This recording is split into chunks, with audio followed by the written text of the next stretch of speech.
Liderët botror pritet të përplasen për shkak të dallimeve në qëndrimet për një ndërhyrje ushtarake në Siri. Takimi i grupit G20 nis në Shën Peterburg, por përpara bisedimeve, presidenti rus Vladimir Putin paralajmëroi se veprimet pa miratimin e OKB-s do të konsideroheshin agresion. Ndërsa Siria nuk është zyrtarisht në agjendën e G20-s, pjesëmarrësit nga vendet e zhvilluara dhe ato në zhvillim pritet të diskutojnë për ndërhyrjen ushtarake. Presidenti Amerikan Barack Obama do ta shfrytëzojë summitin për të kërkuar një sulm ndaj Sirisë për ta ndëshkuar atë për përdorimin e armëve kimike. Gjatë qëndrimit në Rusi, Obama nuk do të mbajë takim me presidentin rus Vladimir Putin, për shkak se Moska i ka dhënë azil të përkohshëm ish kontraktorit të shërbimeve sekrete Edward Snowden. Analistë thonë se si Putin edhe Obama kanë aleatët e tyre brenda G20-s, por betejë zhvillohet për ato vende që ndajnë shqetësimin për përdorimin e armëve kimike, por në të njëjtën kohë i tremben pasojave të një ndërhyrjeje ushtarake. Kompromisi për të ngushtuar hendekun nuk pritet të ndodhë.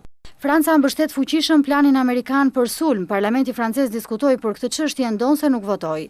Gjatë samitit në Rusi, pjesëmarrësit do të përqendrohen tek ekonomia globale.